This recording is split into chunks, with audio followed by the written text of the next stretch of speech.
Oh, hello. Today we're going to wrap up my reading for the month of July. I definitely did not read as much in July as I did in June, just because I wasn't reading as many shorter things, and I also didn't have as many DNFs that I marked in the sheet. Yeah, I think I read 17-ish books, something like that. Well, I'll shout out ones that you're going to see and you've either seen or are going to see in vlogs. So I had Strange Houses, plus The Clock House Murders, Revenge, and The Man Who Died 7 Times in my Japanese mystery novel vlog. So those 4 books are in there, along with I think 4 others. So lots of mysteries. You'll see that I was definitely in kind of a mysterious mood in July. And then later you're going to see Threads of Life by Claire Hunter in a vlog. So I'm not going to talk about those right now. Beyond that, let's talk, sorry, I'm trying to look at my list here. I had 3 arcs that I read in July, all of which I had as ebooks, so I will talk about those next. Let's see here. We had Spellstruck by Martha Waters, World's Okayest Oracle by Olivia Dade, and then Fury and Death by J.D. Robb. So Spellstruck by Martha Waters, this is a new world for her, and I think this is the first time she's incorporating magical elements into her books, at least of the ones that I've read. So it is set in a version of 1920s London where there's magic, but the magic is regulated the same way. I think is it in London? Did I just make that up? Yeah, okay, it is London. I did not hallucinate that. It was set in 1920s London. The reason I hesitated because I was like, well, but it's playing on Prohibition, and Prohibition was in the US, so did I just mix that up? But no, it is in London, but it is playing, magic is prohibited in the same way that, alcohol was prohibited in the US in the 1920s. So you get that kind of speakeasy vibe, which was fun.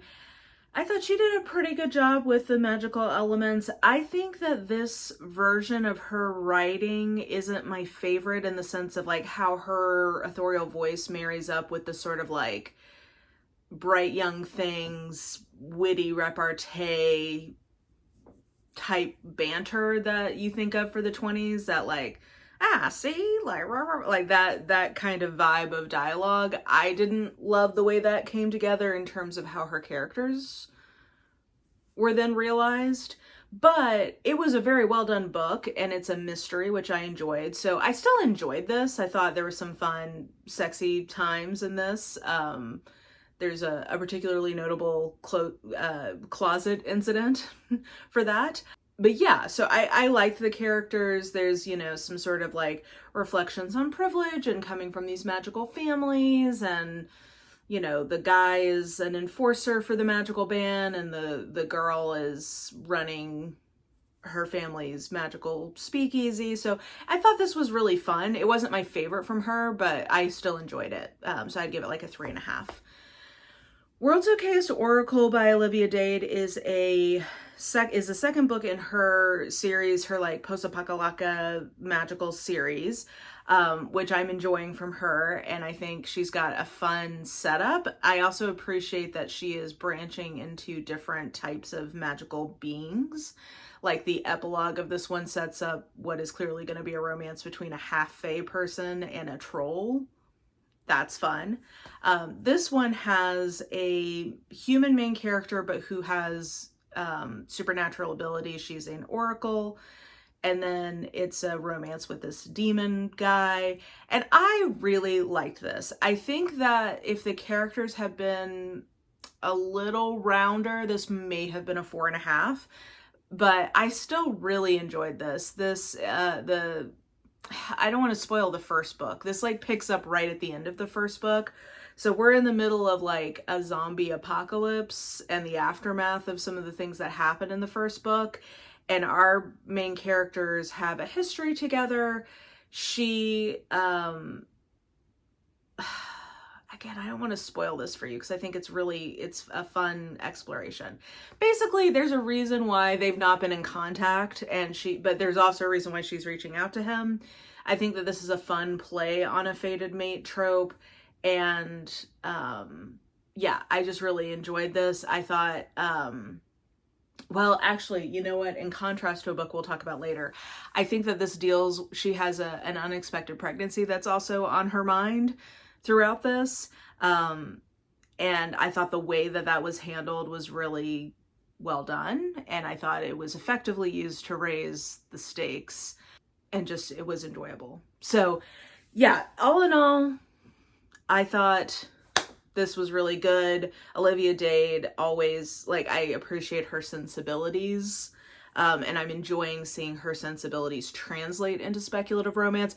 I would say the downside is her contemporaries tend to have very well-rounded characters, and I don't think she's quite cracked how to have as rounded of characters when there's also so much external conflict happening. But they're still very well done and enjoyable. I just think they don't quite have that X factor some of her contemporaries have had yet. I think she's still like getting her footing in that respect. But yeah, really enjoyed this and excited there's going to be another one. I'm enjoying this speculative romance series. And then Fury and Death. You know, this is a book I think like 63 or 64, so insert my normal spiel about like, you probably shouldn't start here. There's a lot of books. And I would say this is not one I would recommend starting with, because if you are a fan of the In Death series, I would consider this one of her milestone books in terms of like, it's a case that maybe I could see Nadine writing a book about eventually. There's, you know, some significant character arc development. So I would not recommend starting with this one, but if you're a fan of this series, I think you're really going to enjoy this as like one of the like good, you know, taking a step forward kind of books. Yeah, the setup is that we have somebody bent on revenge. It's called Fury and Death because they are like consumed by fury, and Eve is trying to figure out who could be mad enough to do the crimes that are being done because they are particularly brutal. I will say this is also the first, I think, in the series where climate change is addressed in a way that I thought was really interesting. And yeah, I felt of the moment in some ways. So I feel like actually both of her books this year kind of feel of the moment. In terms of some of the things going on in our world. So yeah, I really enjoyed this one. I'd give it a 4. I think both of the ones that got released this year were really good, and I love In Death. What can I say? It's a long running series, and I'm glad I put in the work to catch up with it. So now I get to just like enjoy it as we get our installments. So yeah. Okay. Those I think were the ones I wanted to talk about for arcs. And then maybe we can talk about ones I read either because they were pre-orders or they were book club picks. Strange Houses was a book club pick, but you know, I already talked about that in my Japanese mystery vlog. I had 2 other book club picks I read for a book club I'm in locally. One is Headlights by CJ Lead, and one is Fabulous Bodies by Chuck Tingle. Neither of these I probably would have picked up if it wasn't for book club. And I'd say both of them I didn't end up loving, but I'm glad I read. I think I would have liked this more if I didn't know I was going into book club and therefore wasn't reading it a little bit more critically. I think that, so I'll start with this one. Fabulous Bodies by Chuck Tingle, I think reads better if it's like brain off, no thoughts, just vibes. It's a woman who has a daughter, and to support her daughter, she is a body snatcher at night. And she gets a call to snatch the body of like a rock legend that she's really into, but when she goes to pick him up, he is not dead. Things ensue from there. It is horror. This is, I'd say, probably his goriest book. It's definitely pretty gory. And it goes some interesting places. I think it behooves it that it is not very long. I think I would have liked this a lot less had it been any longer. I would say Yeah, it's like if I think about like I can't really get in. I'm glad I'm having book club because I can't really tell you guys about some of the problems I have with it when I thought like when I got beyond just like, oh, this is sort of like campy, gory fun. Because it has to do with some of the way the plot develops. But I will just say I don't know that this is his best book, and I don't know that that it's fully baked. Like there's some of the math of this book does not end up mathing, in my opinion. But I think if you just read it for the vibes and for the fun of like if you find a campy, gory horror novel to be a fun read, I think you'll be very happy with this because this is just campy, gory fun. If you are looking for like consistent theming or like plots that really come together and make a lot of sense or character motivations that are consistent, this might not be the book for you, but I would give this like a 3.5 because I had fun. I just had fun reading it, and I am looking forward to discussion because I think we will have a good discussion about this. Actually, this got picked for 2 of the book clubs I'm in, so this is the other thing is this is a twofer, so that's exciting. Headlights, this was also a book club pick, and I think pretty much no one ended up loving this in book club.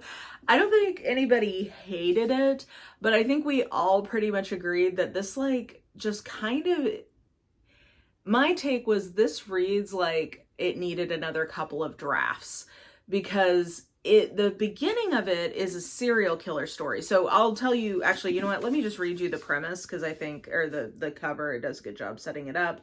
Special Agent Daniel Stansfield is ready for a change, burnt out and defeated by the job. It's his last day with the FBI. But before he can turn in his badge, he's summoned back to Denver, the city he ran from 4 years ago, with a chilling message.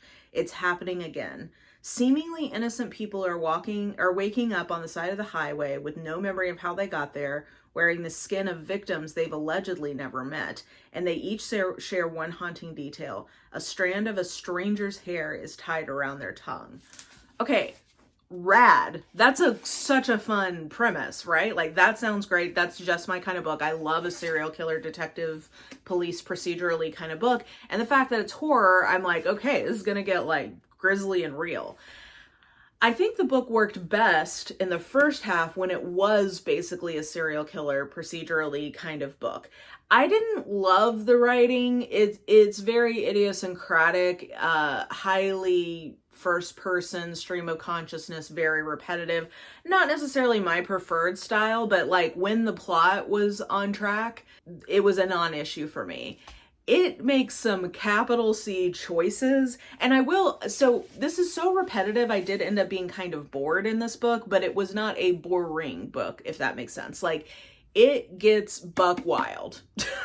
It's not like it plays it safe. This like goes for it. But I think that it was interesting. It's one of those book clubs where as we were talking about it, we were like workshopping how to make the book work better. And it was like, oh yeah, like I think a couple of rounds of that kind of workshopping would have made this a great book because there's a lot of interesting ideas in it and some things that are pretty successful, and then like some of the choices are interesting, but they don't necessarily pay off or they're not fully consistent. It also is like an homage to The Shining to the point where it feels almost like it might be copyright infringement. Like this reads sort of like The Shining fan fiction in some respects. Yeah, I don't know. Very cool premise, but I think most of us agreed the execution of it mixed. But if you're looking for a book that has interesting choices, or you like this author, probably worth reading. I will say that people who had read other books of hers said that they thought this was her least successful book. So take that for what it's worth. It also has an endless repetition of John Denver. So there you go. Anyway, and then the pre-order I read was the last installment in the Adventure Zone graphic novel series, Story and Song. I knew what was going to happen because I have listened to the full arc of this season of Adventure Zone. And I will say, I enjoy the finale in the podcast, but my critique of it was that it was too info dumpy and long. So one of the things I was hoping that the graphic novel would do was like condense that and make it a little less that. And it didn't. This is by far the longest one. And I think it would have been better served by trying to condense some of that. So I'd say this is my least favorite of the graphic novels. I'd give it a 3-star, not because they did anything bad with the story, just because I think the story in its podcast form felt long, but in written form feels somehow even longer, and really could have benefited from a concision pass. So yeah, it's still, I mean, the art is beautiful. If you know the story, I think you'll be happy with how that's realized. Yeah, I've enjoyed the graphic novelization of a story that I really enjoy. So, not my favorite in the series, but I still had a fun time reading it. Okay, and then I think I just have a couple of like random ones. Okay, yeah, I have 5 left and they're all just kind of random. So one, I read How Iceland, or what is it? Yeah, How Iceland Changed the World by Egil Barnason. I'm going to be going to Iceland next year for my 40th. So yeah, my mom recommended it to me. She loaned it to me as a book about Iceland and the history, some of the unique things in Icelandic history. And it was fine. I wouldn't say it's like one of the best like histories of a country I've ever read, but it was a well done version of what it was. 3 stars, good. I gave it back to her, so I do not have it in physical form. I'll also talk about the other history thing I read, which is History Through Material Culture. Oh, actually, you're going to see this in a vlog too. So I misplaced this one. 3.5 stars. It was good. And you'll hear more about it in a different vlog. Okay, then we've got 3 random mysteries / horror things because I was in a mysterious kind of mood.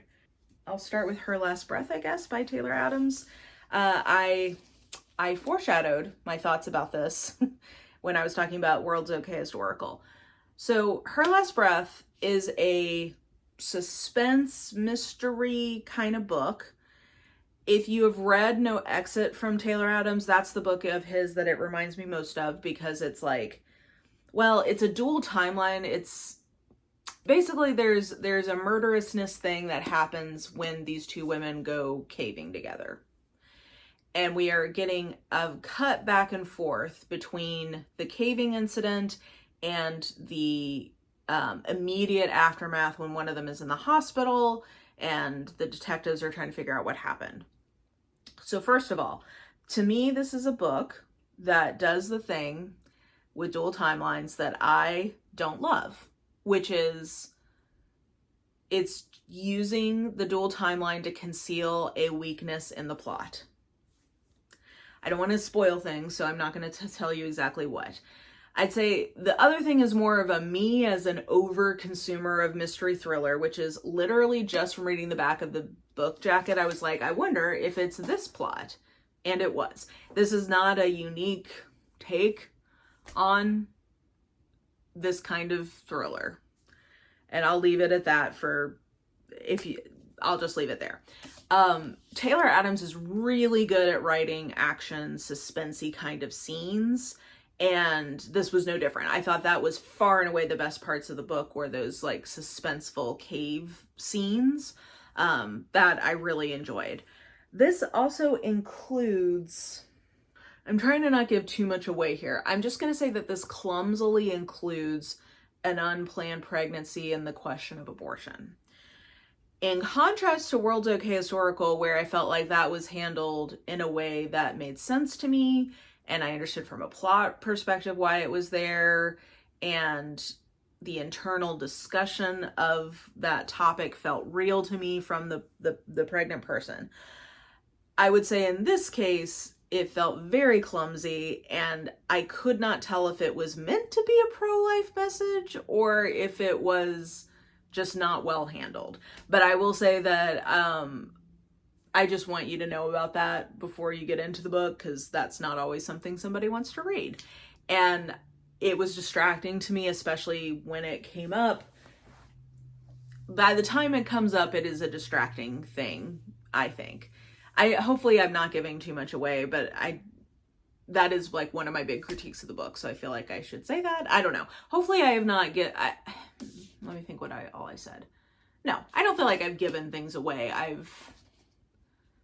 I think when you get into the book, you'll understand some of what I'm getting at here. But yeah, I just hit myself. I really like Taylor Adams. I really enjoyed No Exit, and then I loved, I think it was Her Last Word, the one with the cabin and the bad book review. I love that one. So this isn't like I don't like what he does. I just don't think this was his best book, and that's a bummer because it was a very fun premise, and I was hoping he was going to do something a little more exciting with it. And for my taste, he did not. Okay. And then All Us Murderers by KJ Charles. This, I was hoping for more of like a true mystery. And I would say this ended up being more of a gothic suspense. So our main character comes to his like distant relatives' creepy gothic mansion because that's the cousin with all the money, and he's kind of been summoned along with some of his other male family members. When he gets there, he realizes that his kind of kooky cousin is intending to marry off his ward to one of his extended family. And he is not interested in that because he is a queer man, but also because the person he's trying to marry off seems like incredibly young and naive. And he's like, I don't feel comfortable with this. I don't want to marry her, but also my relatives, including my brother, are pieces of shit. I don't feel like you should be marrying her to any of us. WTF. And the cousin's secretary is his ex, who they had a bad ending to their relationship that because of his elevated social standing, he kind of skated through, but the secretary faced like professional repercussions from. So that's awkward and bad too. So I liked the characters. This does include a lot of danger boning, which in romance is when people are having sex when they really should not be. Of like, you guys are in a really serious situation. Now is not the time. So it does include a lot of that, which did make me question our characters' judgment. But I liked them. They were cute together. And I think once it got to the actual suspense and action-y parts and was less just like, ooh, gothic vibes, I liked that more. But yeah, I thought this was cute. I get why people like this. I think if you like this genre more than I do, the kind of gothic suspense, you probably would like this more than I did. But I enjoyed it, but I didn't love it. I'd give it probably like 3.5 or a 4. It was like B+, A- territory. But I really like KJ Charles writing. The more I read from them, the more I enjoy it. Okay, and then is this my highest? This is in contention for my favorite book of the month. And it's not great, but it just was what I like. So take my opinions about this book with a grain of salt, because it is very campy and like I could sit here and list the problems with it. But I don't care because I had fun with it. So it's How to Survive a Horror Story by Mallory Arnold. I picked this up at a bookstore because it was like one of their recommended picks, and I needed, whenever I broken record, whenever I go into an independent bookstore, I'm going to buy something. Also, I realized when I was reading the author's bio or whatever that she's a Nashvilleian and she's in a local writing group. So maybe I'll meet her at some point. But yeah, so this is so camp. This is great. This is exactly how I want to be entertained by this type of book.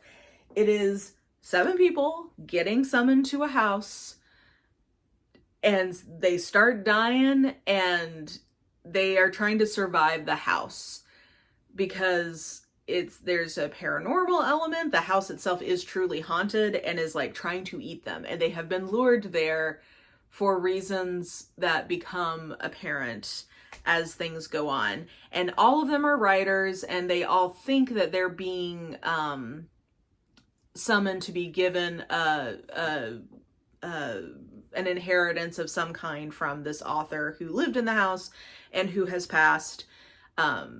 That's why they come, but very quickly it's a weird house and weird things start happening. We get points of view from all 7 of the people involved.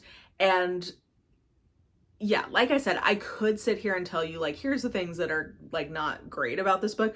It didn't matter. I was so entertained. This is exactly what I want. Like, if you say there's a frickin' haunted house, give me a frickin' haunted house. And this one is, which I appreciated.